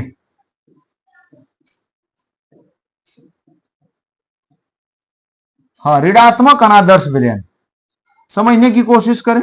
ऋणात्मक तो ऐसे अनादर्श विलयन जिनमें विलयन के घटकों का वाष्प दाब राउल्ट के नियम द्वारा अनुमानित वाष्प दाब की तुलना में क्या होता है, हो क्या होता है भैया, क्या होता है, घटा हुआ है। ठीक, हाँ देखें आप, तुलना में घटता है, तो इन्हें धनात्मक, सॉरी, तो इन्हें क्या कहेंगे, ऋणात्मक, ऐसे बना ही देते हैं, आप समझ जाएंगे। तो ऐसे विलयन को ऋणात्मक अनादर्श, ठीक, विलयन कहते हैं। इन्हें हम लोग ऋणात्मक अनादर्श विलयन कहेंगे, जिनमें अनुमानित, ठीक, राउल्ट के नियम द्वारा अनुमानित वाष्प दाब की तुलना में वाष्प दाब कम हो गया। ऐसा कब होगा सोचिए, ठीक भैया, वो ऐसा तभी होगा जब ज्यादा वाष्प न बने, अनुमानित की तुलना में वाष्प कम बने। तो ऐसा कब होगा, जरा सोच के देखें। ठीक, ए और बी दोनों का विलयन है, तो ऐसा कब होगा, समझने की बात है। जब ए और बी, ए और बी दोनों के बीच, ए के अणुओं के बीच अंतराणविक आकर्षण बल, बी के अणुओं के बीच अंतराणविक आकर्षण बल, इनकी तुलना में ज्यादा लग जाए ए और बी के अणुओं के बीच, और ज्यादा अंतराणविक आकर्षण बल लग गया भैया हो, जब और ज्यादा लग गया तो आप सोच सकते हैं कि अणु बाहर निकल नहीं पाएंगे, यानी वाष्प में नहीं बदल पाएंगे उतना ज्यादा। और जब वाष्प में नहीं बदल पाएंगे बेटा, तो हम कह सकते हैं वाष्प कम बनेगी, और जब कम वाष्प बनेगी तो वाष्प दाब भी अनुमानित वाष्प दाब की तुलना में क्या हो जाएगा, कम हो जाएगा। हमें उम्मीद है कि आपको खूब बढ़िया समझ में आ रहा होगा। ध्यान दें बेटा, मान लेते हैं ए और बी का एक विलयन है, ठीक, हम फिगर से क्लियर कर दे रहे हैं, इसको हटा दे रहे हैं। हाँ ध्यान दीजिएगा, फिर ग्राफ बना के आपको समझा देंगे एकदम एकदम एकदम। ऋणात्मक, धनात्मक आप समझ गए होंगे, तो ऋणात्मक भी एकदम बढ़िया समझ में आने वाला है। ठीक, हाँ, ऋणात्मक भी आपको बढ़िया समझ में आने वाला है। ठीक, और जानते हैं क्या होता है इसका, जो सबसे बढ़िया एग्जांपल है एसीटोन, CH3 COCH3 व क्लोरोफ्रान, ठीक, CHCl3 का विलयन, ठीक, ऋणात्मक विचलन प्रदर्शित करते हैं। कौन सा विचलन बेटा, ऋणात्मक, हाँ, ऋणात्मक विचलन प्रदर्शित करते हैं। ठीक, ऐसा क्यों होता है, ठीक ना, अभी हम इसको समझाएंगे, पहले ए और बी का एग्जांपल लेके आपको समझा देते हैं। मान लेते हैं, ठीक, एक विलयन है इसमें, एक बर्तन, इसमें ए और बी दोनों हैं, ठीक, ए और बी दो विलय हैं। आपने बर्तन को क्या कर दिया है, बंद कर दिया, ठीक, दोनों के क्या बन रहा है, वाष्प बन रहा है, ठीक, दोनों के वाष्प बन रहे हैं, वाष्प के अणु, और यहाँ वाष्प दाब लगा रहे हैं, ठीक, वाष्प दाब है। चलिए ध्यान दें बेटा, तो होगा क्या, तीन बल यहां लगेंगे, तीन बल लगेंगे, कौन कौन, ए और ए के अणुओं के बीच, ठीक, ए और ए के अणुओं के बीच। हाँ देखिए बेटा, हाँ, ए और ए के अणुओं के बीच, जरा सा समझिए, हाँ ध्यान देंगे बेटा, ए और ए के अणुओं के बीच, ए और ए के अणुओं के बीच वाष्प दाब लगेगा, जिसे हम प्रदर्शित कर सकते हैं क्या, एफ ए। बी और बी के अणुओं के बीच अंतराण्विक आकर्षण बल लगेगा, एफ वी बी, और ए और बी के अणुओं के बीच भी अंतराण्विक आकर्षण बल लगेगा, ये क्या होगा, एफ ए बी। तो ए और ए के अणुओं के बीच तो ये कहीं रहेंगे उतना लगेगा ही, बी और बी के अणुओं के बीच ये कहीं रहेंगे उतना लगेगा ही, ठीक, उतना ही लगेगा, ठीक है। लेकिन यदि यह एफ ए बी, ए और बी के अणुओं के बीच अंतराण्विक आकर्षण बल बढ़ जाए तो क्या होगा, सोचने की बात है, ये ज्यादा होगा, समझे आप, ठीक। तो जानते बेटा इसमें क्या होता है, ये जो एफ ए बी है, ए और बी के अणुओं के बीच जो अंतराण्विक आकर्षण बल, ठीक, एफ ए से भी अधिक होता है, ठीक, और एफ ए बी की वैल्यू एफ बी बी से भी क्या होता है, अधिक होता है, ठीक। और जब ए और बी के अणुओं के बीच अंतराण्विक आकर्षण बल बहुत ज्यादा होगा, आप सोच सकते हैं, एकदम दिमाग वाली बात है भैया, तो क्या होगा बेटा, ठीक, वाष्प कम वाष्प में बदलेंगे और खुद बध गए बेचारे, ए तो लग ही रहा था, बी भी तो लग ही रहा था इनके बीच, लेकिन ए और बी के बीच एक और ठीक दूसरे दूसरे के बीच एक और आकर्षण बल लग गया। ठीक, तो इस स्थिति में ठीक क्या वाष्प में बदल पाएगा? नहीं। समझ पा रहे हैं?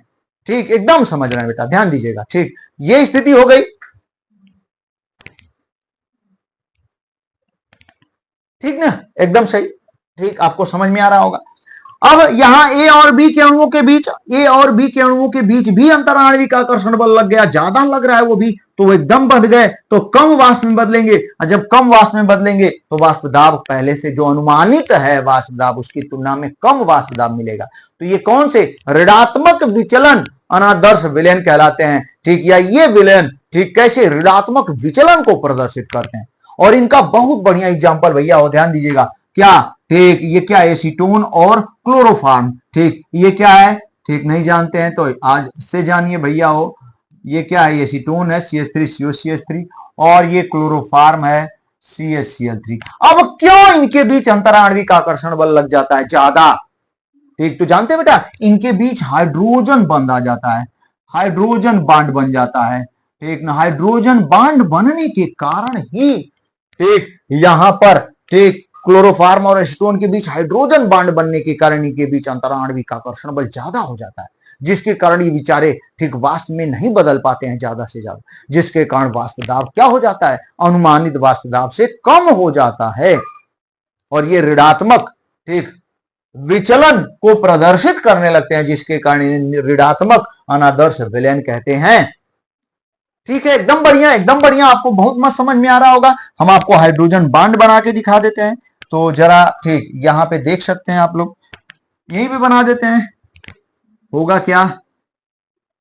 CH3COCH3, तो CH3 हो गया सिंगल बांड C और ये CH3, और यहां पे डबल बांड किससे बना लिया? O से, तो CH3COCH3।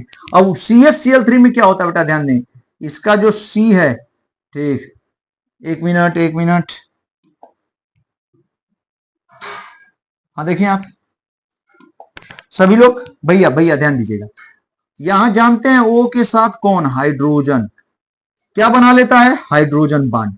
O के साथ, ऑक्सीजन के साथ ये कौन सा बांड है? हाइड्रोजन बांड है भैया। ठीक, ये हाइड्रोजन बांड बन गया, और कौन बना रहा है? क्लोरोफॉर्म का H, तो इससे कौन लग गया? C, और C से कितने Cl? 3 Cl। ठीक, ये 3 Cl। ठीक, तो क्या हो गया? CHCl3। ठीक, यहां पे CHCCH3। ठीक, तो इसका ऑक्सीजन इसके हाइड्रोजन से क्या बना लेते हैं? हाइड्रोजन बांड बना लेते हैं। और जब हाइड्रोजन बांड बन जाता है इनके बीच, तो ये और मजबूती से बढ़ जाते हैं, तो इनके बीच यानी ठीक एसीटोन और क्लोरोफॉर्म के बीच भैया अंतराण्विक आकर्षण बल बढ़ जाता है, जिसके कारण ये ऋणात्मक अनादर्श विलयन ठीक ऋणात्मक विचलन प्रदर्शित करते हैं। अब आपको ध्यान दें आप, ठीक, हम ग्राफ से प्रदर्शित कर देते हैं, फट से तुरंत ग्राफ से आपको दिखा देते हैं। ठीक, ध्यान दीजिएगा, ग्राफ से दिखाएंगे बेटा तो क्या आने वाला है जरा देखें। हाँ, हम फट से इसका ग्राफ आपको दिखा देते हैं, एकदम आसान। ठीक, देखें बाबू, हाँ देखें ग्राफ कैसा होगा इसका आप समझ ही गए होंगे। इस पर हमने क्या ले लिया? मान लेते हैं यक्ष है और ये अधिकतम है। ठीक, यहाँ पर क्या ले लिया? यक्ष भी 0 है, और यहाँ पे बेटा क्या है? यक्ष भी की वैल्यू क्या होती जा रही है? बढ़ती जा रही है। जब यक्ष से अकेले है तो इसका मूल अंश 1 के बराबर है, तो इस स्थिति में इसका जो वाष्प दाब होगा अधिकतम होगा। ठीक, PA0। और जैसे जैसे ये घटेगा ए की वैल्यू यानी यक्ष का मान घटेगा, यक्ष भी का मान बढ़ेगा भैया, तो यहां तक ठीक ये इसका वाष्प दाब क्या होता जाएगा? कम, ऐसे कम होता जाएगा। ऐसे होना चाहिए, लेकिन अंतराण्विक आकर्षण बल ए और बी के बीच ज्यादा होने के कारण ठीक ज्यादा अणु वाष्प में नहीं बदल पा रहे हैं, तो वाष्प दाब ठीक कैसा मिलेगा? ऐसा ठीक जो तुलन जो ठीक हम कह सकते हैं अनुमानित वाष्प दाब है उसकी तुलना में क्या हो जाएगा? कम हो जाएगा। ठीक, और यहाँ की स्थिति क्या हो गई? ए की वैल्यू 0 है, लेकिन यक्ष बी की वैल्यू क्या है? 1 है। समझ रहे होंगे आप, ये हो सकता है। ठीक, फिर जब बी का जो बढ़ रहा है यहां से बी का वाष्प दाब बढ़ेगा, तो उसको कैसे बढ़ना चाहिए? ऐसे, ऐसे बढ़ना चाहिए। ठीक, लेकिन नहीं, ठीक वो कम स्लो, यानी उसका वाष्प दाब ये क्या होता है? कम होता है। ये पीवी हो गया, ये पीए। आप समझ सकते हैं क्यों कम हुआ, हमने खूब बढ़िया से बताया। तो इस तरीके से हम लोगों ने देख लिया, ठीक, धनात्मक अनादर्श विलयन और ऋणात्मक अनादर्श विलयन। ठीक है बेटा, अब हम लोग पढ़ने वाले हैं, क्या पढ़ने वाले हैं हम लोग? क्वथनांक किसे कहते हैं ये पढ़ेंगे, फिर ये स्थिर क्वाथी विलयन पढ़ेंगे और स्थिर क्वाथी विलयन के प्रकार पढ़ेंगे। फट से समाप्त करने वाले, एकदम ध्यान से देखिएगा। ठीक है भैया, एकदम हम मिटाते हैं। अब क्वथनांक क्या है उसको देखने वाले हैं बेटा, ध्यान दीजिएगा। अब हम लोग पढ़ने वाले हैं क्वथनांक, ये क्या होता है।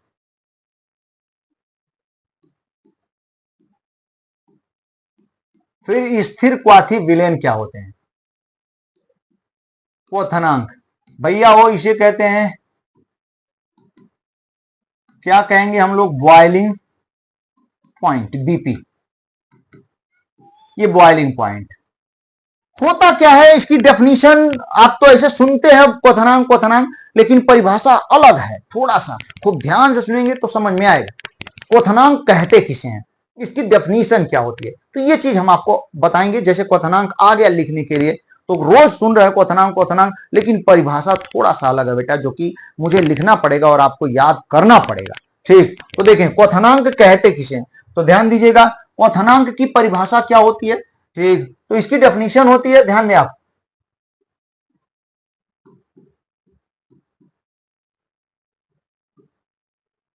किसी द्रव का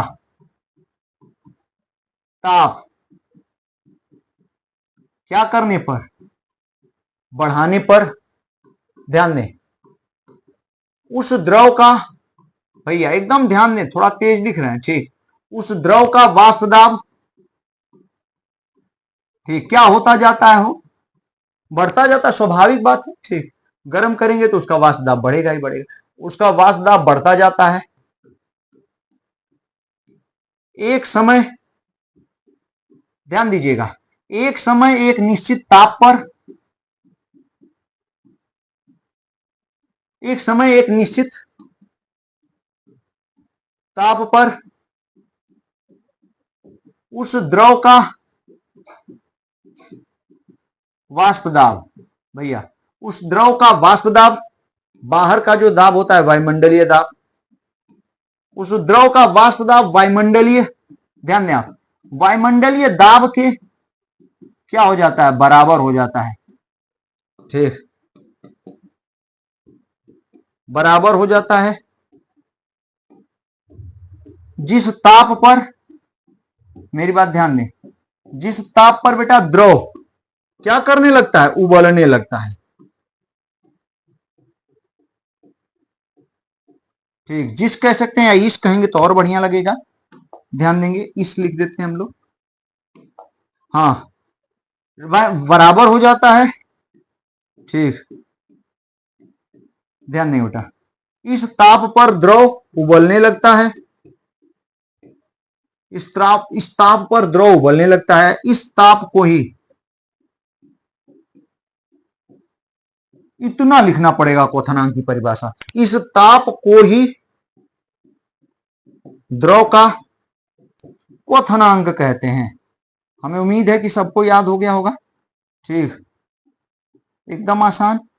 ध्यान दें, कह क्या रहा है? क्वथनांक किसे कहेंगे? तो किसी द्रव का ताप बढ़ाने पर, कोई द्रव है बेटा, उसका ताप यदि बढ़ाते जाएंगे, किसी द्रव का ताप बढ़ाने पर, तो निश्चित रूप से उसका वाष्प दाब बढ़ता जाएगा बढ़ता जाएगा। एक समय ऐसा आएगा कि जो वाष्प दाब है वायुमंडलीय दाब के बराबर हो जाएगा। तो इस स्थिति में, ठीक ध्यान दें बेटा, इस स्थिति में द्रव उबलने लगता है और इस ताप को ही द्रव का क्या कहते हैं? क्वथनांक। जैसे वायुमंडल का दाब तो फिक्स है, एकदम फिक्स है, लेकिन कम टेम्परेचर पर ध्यान दें, ये वायुमंडल का दाब है एकदम फिक्स है, कम ताप पर ध्यान दीजिएगा बेटा, कम ताप पर, ठीक, जो वाष्प दाब है द्रव का वो कम है, तो आपने इसको गर्म करना शुरू किया, गर्म करना शुरू किया तो इसका वाष्प दाब भी बढ़ता जाएगा, बढ़ते बढ़ते बढ़ते एक निश्चित ताप पर बेटा ध्यान दें, वायुमंडलीय दाब और वाष्प दाब द्रव के क्या हो जाएंगे? बराबर। जब बराबर हो जाएंगे तो इस ताप पर द्रव उबलने लगता है, खौलने लगता है, उबलने लगता है। तो इस ताप को ही उस द्रव का क्या कहते हैं? वायुमंडलीय, सॉरी क्या कहते हैं? क्वथनांक कहते हैं, बॉइलिंग पॉइंट। तो हमें उम्मीद है कि आपको याद हो गया होगा। ठीक, फिर से एक बार सुन ले बेटा, किसी द्रव का ताप बढ़ाने पर उसका, ठीक, किसी द्रव का ताप बढ़ाने पर उसका वाष्प दाब बढ़ता जाता है। एक समय यह वाष्प दाब एक निश्चित ताप पर वायुमंडलीय दाब के बराबर हो जाता है और इस ताप पर द्रव उबलने लगता है। इस ताप को इस द्रव का क्या कहते हैं? क्वथनांक कहते हैं। ठीक, अब बेटा हम लोग पढ़ने वाले स्थिर क्वाथी विलयन। स्थिर क्वाथी विलयन क्या होते हैं जरा ध्यान दीजिएगा। अब हम लोग पढ़ने वाले हैं स्थिर क्वाथी विलयन। कौन सा? स्थिर, हाँ बेटा, स्थिर क्वाथी विलयन। ये क्या होते हैं? ये स्थिर क्वाथी विलयन क्या होते हैं तो जानते हैं बाबू, ध्यान दीजिएगा आप लोग। स्थिर क्वाथी विलयन क्या होते हैं? स्थिर क्वाथी विलयन बेटा, ठीक, जब हम लोग स्थिर क्वाथी विलयन क्या होते हैं तो होगा क्या, इसमें जो विलयन के जो घटक होते हैं स्थिर क्वाथी विलयन में, ठीक, तो स्थिर क्वाथी विलयन में जो घटक होते हैं, ठीक, जब उनको गर्म किया जाता है, उनका ताप बढ़ाया जाता है, ठीक, तो दोनों समान ताप पर ही उबलने लगते हैं, तो इसे स्थिर क्वाथी विलयन कहते हैं। मतलब क्या हुआ, मेरी बात समझिए। जब, मेरी बात कितना बढ़िया पॉइंट है, ध्यान दें आप। जब दो अलग अलग हैं द्रव, अलग अलग हैं, तो इस द्रव का क्वथनांक कुछ और है, इसको हम गर्म कर रहे हैं, किसी और ताप पर ये उबल रहा है, और इस द्रव है, इस द्रव का क्वथनांक कुछ और है, इसको हम गर्म कर रहे हैं, किसी और ताप पर उबल रहा है। लेकिन जब इसको मिला देते हैं इनको, तो जो विलयन है उसका क्वथनांक ठीक अलग हो जाता है, दोनों की तुलना में अलग, और दोनों का, पूरे विलयन का वही हो जाता है क्वथनांक, मतलब दोनों साथ साथ ही उबलते हैं। तो ऐसे विलयनों को हम लोग स्थिर क्वाथी विलयन कहते हैं। होना क्या चाहिए था जरा सोचें, समझने की कोशिश करें बेटा। ठीक, जैसे एग्जांपल आपको बता देते हैं, सुनेंगे। जल का जो क्वथनांक है, जल का, वो 100 डिग्री सेंटीग्रेड है, ठीक, जल का क्वथनांक। लेकिन एथिल अल्कोहल का क्वथनांक, ठीक, एथिल अल्कोहल का क्वथनांक भैया हो वो 78.5 डिग्री सेंटीग्रेड है। मेरी बात समझने की कोशिश करें। स्थिर क्वाथी विलयन हमने आपको क्या बताया, ठीक, ऐसे विलयन, ठीक, जिनमें स्थिर क्वाथी विलयन किसे कहेंगे, फट से हम यहां लिख देते हैं, ऐसे विलयन जिनमें विलेय एवं, भैया विलायक, विलेय एवं विलायक का क्वथनांक, ठीक, समान होता है, समान हो जाता है, ठीक, क्या कहलाते हैं, स्थिर क्वाथी विलयन कहलाते हैं। स्थिर क्वाथी विलयन कहलाते हैं। समझने की कोशिश करें, आपको एकदम समझ में आएगा। स्थिर क्वाथी विलयन कहलाते हैं, ठीक, इन विलयन से, सॉरी, देखिए बेटा, इन विलयन से, काफी बढ़िया पॉइंट है, ध्यान देते रहें आप। इन विलयन से विलेय एवं विलेय एवं विलायक को प्रभाजी, हाँ, प्रभाजी आसवन विधि द्वारा अलग नहीं किया जा सकता है। इसका मतलब अभी आपको हम समझा देते हैं, अलग नहीं किया जा सकता है। मेरी बात खूब ध्यान से सुने, क्या कह रहे हैं हम, ठीक है। ऐसे विलयन जिनमें विलेय और विलायक का क्वथनांक समान हो जाता है, मतलब पहले तो अलग अलग था, लेकिन जब मिल गए तो एक का क्वथनांक हो गया, सब एक निश्चित टेम्परेचर पर ही विलेय और विलायक क्या करने लगे, उबलने लगे। तो ऐसे विलयन को स्थिर क्वाथी विलयन कहते हैं। अलग अलग थे तो कुछ और था, लेकिन जैसे ही मिले तो मत क्या हो गया, सेम, ठीक है। तो ऐसे विलयनों को हम लोग क्या कहते हैं, स्थिर क्वाथी विलयन। जैसे दो भाई हैं अलग अलग, ठीक, तो दोनों भाई जब अलग अलग रह रहे हैं, मान लेते हैं अलग हो गए दो भाई, तो दोनों का मत अलग अलग है, ठीक, अलग अलग है, कोई कुछ, किसी का विचार है, किसी का विचार कुछ है, लेकिन जब पिता ने दोनों को मिला दिया, मतलब दोनों को कह दिया कि नहीं अब तुमको एक ही साथ रहना है, ठीक, तो जैसे ही दोनों एक साथ आए, दोनों का मत समान हो गया, मतलब जो एक सोच रहा है वही दूसरा भी सोच रहा है, ठीक, घर ज्यादा दिन तक चलेगा। समझ रहे हैं? तो ऐसा इस तरीके की व्यवस्थाएं दी आ रही है विलयनों में, द्रव में, तो ऐसे को हम लोग क्या कहेंगे? स्थिर क्वाथी विलयन।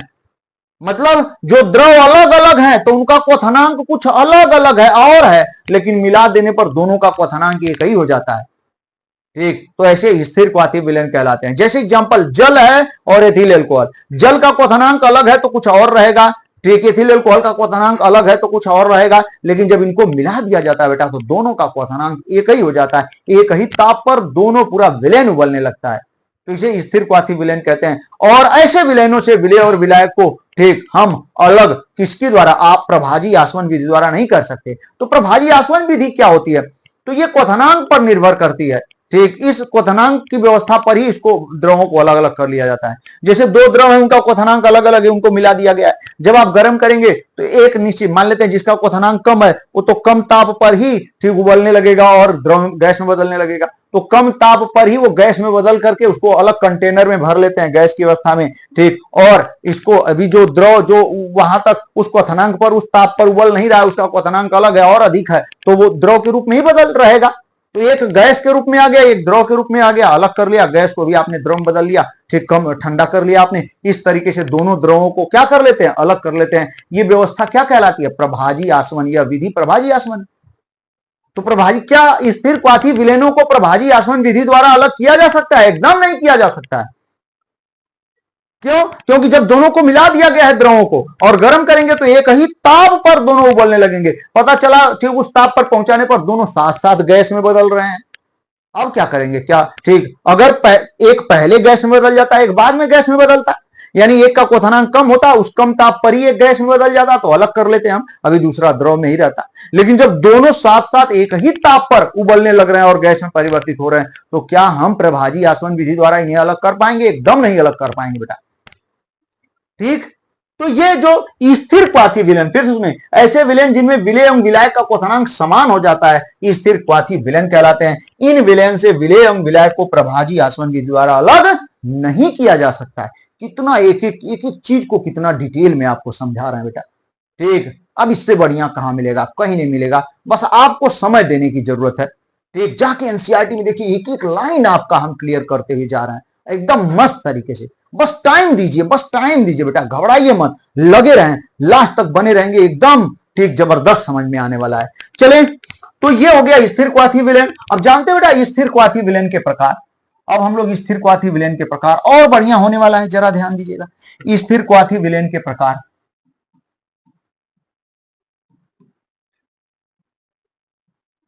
हम तो एग्जाम्पल इसका नहीं बताया, तो एग्जाम्पल आपको बता देते हैं, ध्यान दीजिएगा। जैसे जल का ले लिया आपने, जल H2O, तो जानते कितना बढ़िया, H2O का जो क्वथनांक होता है, आप सब एक एक बच्चा जान रहा है, 100 डिग्री सेंटीग्रेड। और ठीक, C2H5OH, जानते हैं एथिल अल्कोहल जब अलग रहेगा तो इसका क्वथनांक 78.5 डिग्री सेंटीग्रेड होता है, ठीक। लेकिन जब 95% एथिल अल्कोहल ले लेंगे, 95% एथिल अल्कोहल का विलयन, इसका मतलब क्या है? 95% C2H5OH विलयन, इसका मतलब क्या है समझ लीजिए। इसका मतलब ध्यान देंगे कि 95% कौन रहेगा? C2H5OH, समझ में आ रहा होगा, और 5% कौन हो जाएगा? जल, ठीक। ये होता है इसका मतलब, 95% C2H5OH विलयन लेंगे तो इसका मतलब 95% उसमें C2H5OH है और 5% क्या है? जल है। एकदम बढ़िया, मस्त, ठीक। तो जानते बेटा इस स्थिति में गजब गजब देखने को मिलता है, ठीक। अब इसका जो क्वथनांक, इस विलयन का जो क्वथनांक है, वो ना ही 100 डिग्री सेंटीग्रेड रहेगा, ना ही 78.5 डिग्री सेंटीग्रेड, पूरे विलयन का क्वथनांक कितना डिग्री सेंटीग्रेड हो जाता है? 78 डिग्री सेंटीग्रेड हो जाता है। मतलब ठीक, अगर जल को अलग से गर्म करेंगे तो 100 डिग्री सेंटीग्रेड पर ये गैस में बदलेगा, ठीक। और C2H5OH को अलग से गर्म करेंगे तो 78.5 डिग्री सेंटीग्रेड पर ये जल में बदलेगा। लेकिन जब दोनों को मिला देते हैं तो 78 डिग्री सेंटीग्रेड पर ही ये जल में क्या करने लगते हैं? बदलने लगते हैं,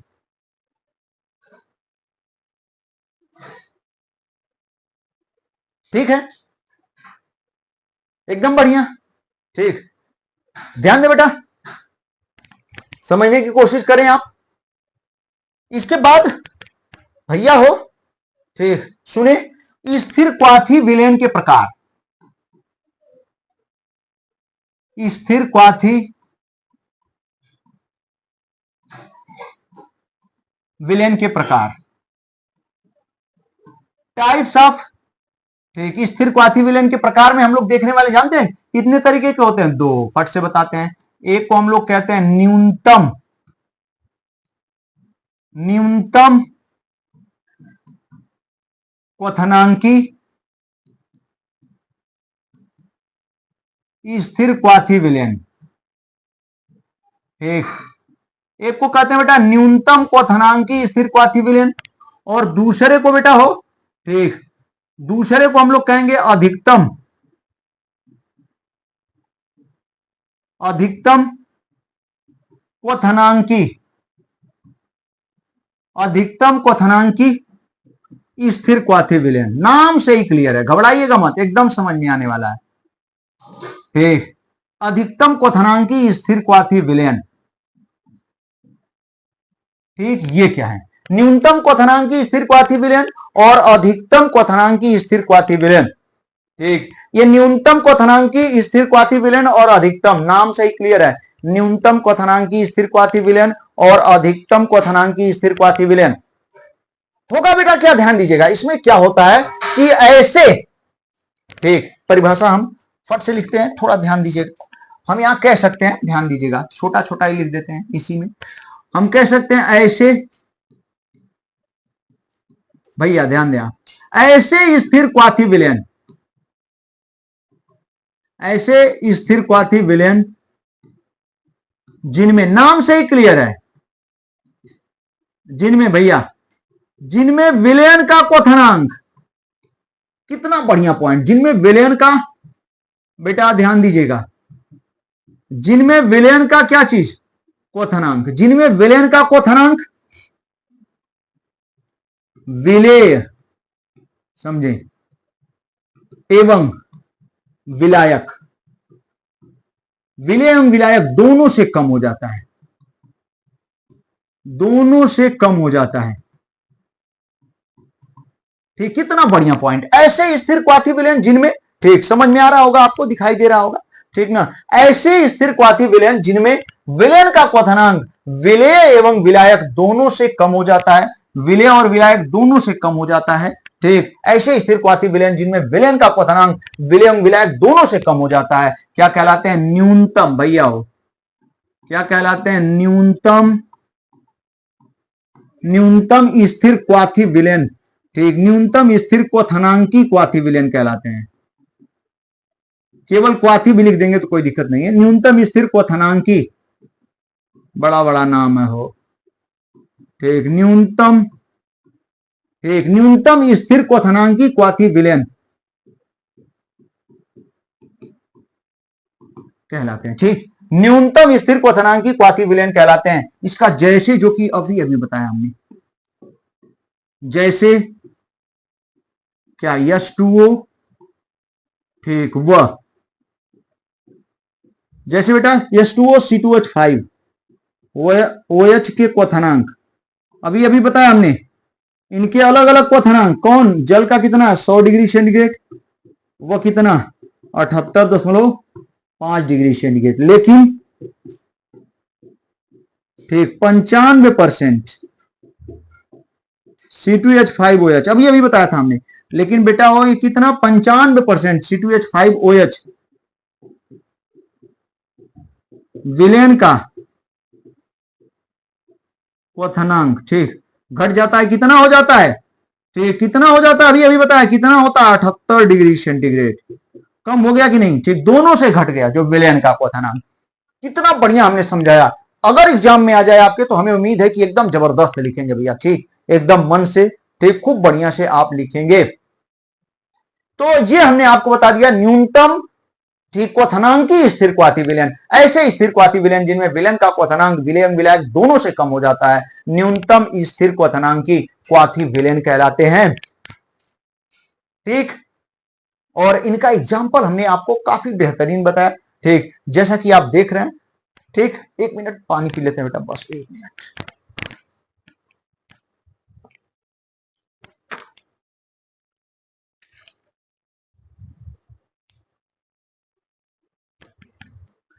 हाँ देखिए बेटा, तो ये हो गया, ठीक ना। अब हम लोग लास्ट वाला पढ़ रहे हैं, अधिकतम ठीक क्वथनांकी स्थिर क्वाथी विलयन। ये अधिकतम क्वथनांकी स्थिर क्वाथी विलयन क्या कहलाता है, इसका ठीक उल्टा। ऐसे स्थिर क्वाथी विलयन जिनमें विलयन का क्वथनांक, ठीक, जिनमें विलयन का क्वथनांक विलेय और विलायक दोनों से अधिक हो जाता है। तो दोनों से अधिक हो जाता है, अधिकतम स्थिर लिखने की जरूरत नहीं, आपको समझ में आ गया होगा, एक लिख दिए इससे एकदम आसान से। बस क्या करना है, अधिकतम अधिक हो जाता है, विलयन का क्वथनांक विलेय और विलायक दोनों के क्वथनांकों से अधिक हो जाता है। जैसे हम इसका बता देते हैं, ठीक भैया, जैसे जैसे कौन है, हमने HNO3 ले लिया और प्लस क्या ले लिया, H2O, इधर क्या बन गया भैया, वो विलयन बन गया। ठीक, तो जानते हैं इसका कितना परसेंट लेते हैं, 68%। ठीक, तो इसका कितना परसेंट आ जाएगा, 32%। ठीक, ये है। और जानते बेटा इसका ठीक, इसका उल्टा 68 का उल्टा कर देंगे तो इसका जो क्वथनांक होता है 86 डिग्री सेंटीग्रेड, और जल का क्वथनांक कितना होता है, 100 डिग्री सेंटीग्रेड, और जब विलयन का क्वथनांक देखेंगे बेटा 120.5 डिग्री सेंटीग्रेड हो जाता है। ठीक, तो ये हमने आपको बता दिया अधिकतम क्वथनांकी स्थिर क्वाथी विलयन। ठीक, तो बेटा एक बढ़िया टॉपिक हमने समाप्त किया, एकदम थियरी, एकदम थियरी, बहुत कठिन कठिन डेफिनेशन थी। ठीक, आपको समझ में नहीं आता कि कैसे हम लोग इसको डिफाइन करें या कैसे इसको आगे बढ़ाएं। ठीक, तो ये सारी कठिन कठिन डेफिनेशन हमने एकदम क्लियर किया। इसको जरूर एक बढ़िया अपने हाथ से नोट बना लेंगे बेटा, ठीक, नोट कर लेंगे, और जब नोट करेंगे और फिर पढ़ेंगे, आपको एकदम गारंटी के साथ करें, एकदम बढ़िया समझ में आ जाएगा। ठीक, अब हम लोग अगला जो केमिस्ट्री के लेक्चर में हम लोग जो पढ़ेंगे बेटा, वो है अणुसंख्य गुणधर्म, बहुत इंपॉर्टेंट कॉलिगेटिव प्रॉपर्टी। ठीक, जिसको खूब डिटेल में हम लोग खूब बढ़िया से पढ़ेंगे। तो बेटा आज का क्लास हम समाप्त करते हैं, लेकिन थोड़ा सा जो है क्या नाम है, ठीक, पीडीएफ को फट से हम लोग आपके सामने पेश करते हैं 5 से 7 मिनट के लिए। ठीक,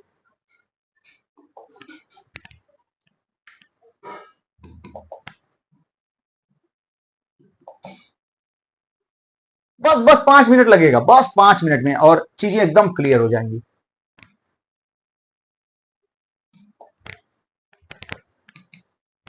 हाँ देखिए बेटा,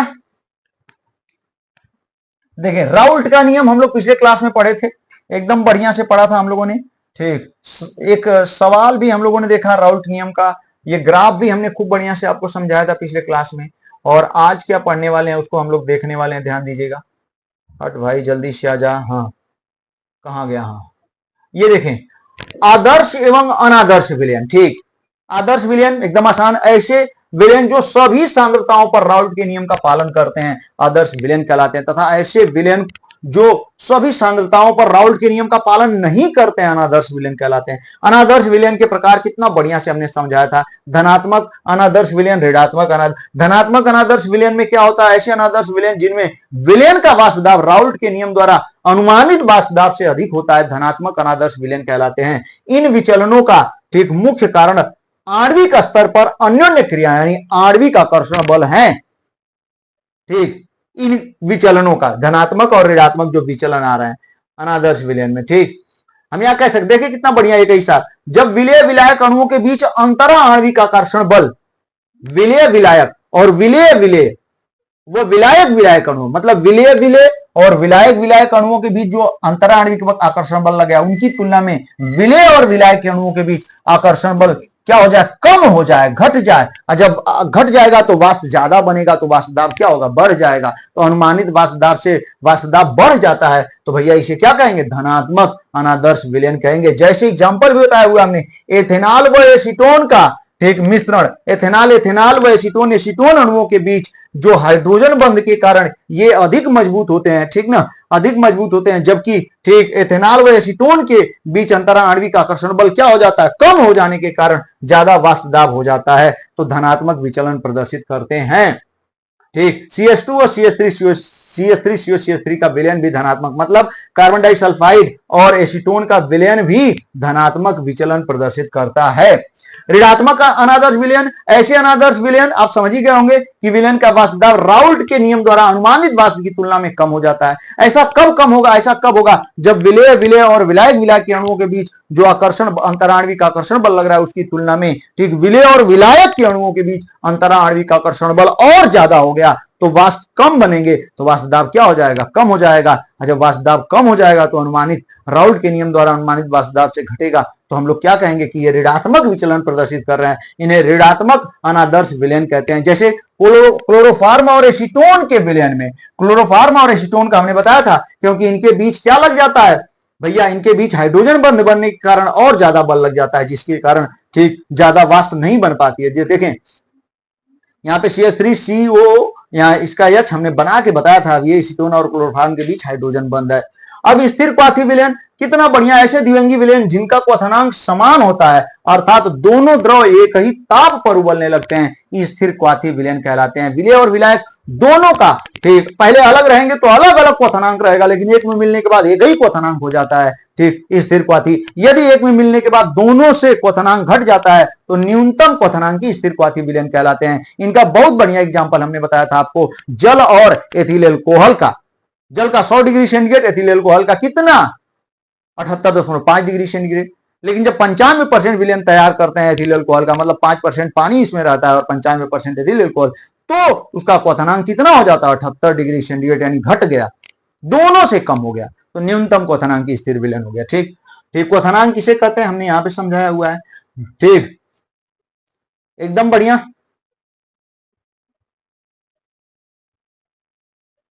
हाँ ठीक है, ये क्वथनांक की परिभाषा जो अभी समझाया वही है, एकदम वही है। ठीक, हाँ एक चीज जानिए आप कि वाष्प दाब जब कम होगा, बहुत कम होगा, तो क्वथनांक क्या होगा? अधिक गर्म करना पड़ेगा।